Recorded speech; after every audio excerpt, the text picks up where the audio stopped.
नीलम बहू, तेरा दहेज तो बहुत ही अच्छा है, लेकिन मेरे छोटे से घर में मैं इस सामान को कहाँ रखूंगी। कहीं ना कहीं तो एडजस्ट हो ही जाएगा मम्मी जी। आप बेवजह ही परेशान हो रही हैं। और शादी के बाद तो हर लड़की थोड़ा बहुत सामान अपने मायके से लेकर आती ही है। बिल्कुल गए गुजरे ही होते होंगे उनके माँ बाप जो अपनी बेटी को 4 सूटों में ही विदा कर देते हैं। जेठानी जी, किसी के भी माँ बाप गए गुजरे नहीं होते, बस हालातों की बात होती है। आपने अगर कभी गरीबी देखी नहीं है तो आपको कोई हक नहीं है गरीब लोगों को कुछ भी बोलने का। मैंने तो तुम्हारा नाम ही नहीं लिया जो तुम इतनी जल रही हो। लगता है तुम्हारे माँ बाप भी उन्हीं में से एक हैं। आपका मतलब क्या है? अरे क्या ये तुम दोनों के गृह प्रवेश होते ही बहस शुरू कर दी? ऐसे कौन करता है? कोई कितना भी सामान लाया हो मुझे उससे फर्क नहीं पड़ता।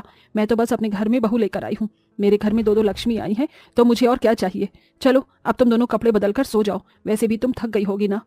अनुपमा की बात सुनकर दोनों देवरानी जेठानी ने अपनी बहस को खत्म किया और वो दोनों ही अपने कपड़े चेंज करके आराम करने लगी। ऐसे ही अगले दिन दोनों बहुओं की पहली रसोई हुई। बहुओं, मुझसे जितना हो सकता था उतना राशन मैंने मंगवा दिया। अब ये तुम देखो कि तुम्हें बनाना क्या है। मैं तो अपने मायके से हलवा सीख कर आई हूँ। मैं तो सभी के लिए हलवा बनाऊंगी। अच्छा, और तू अक्षरा बहू? माँ जी, मुझे तो काफी कुछ बनाना आता है, आप जो कहेंगी मैं वही बना दूंगी। गरीब घर की लड़कियों और करती भी क्या है, या तो अपने या दूसरों के घर में खाना बनाने का ही काम होता है। नीलम भाभी, आपकी परेशानी क्या है? क्या खाना बनाने में भी कुछ अमीर या गरीब जैसा है? चुप करो तुम दोनों। नीलम, तू क्यों बेवजह ही बहू से चिढ़ रही है? तुम दोनों जो थी अपने मायके में थी, यहाँ तुम दोनों ही एक बराबर हो और मेरी बहू हो, इसलिए ये बहसबाजी करना छोड़ दो। अनुपमा के बोलने पर वो भी फिर से शांत हो गई।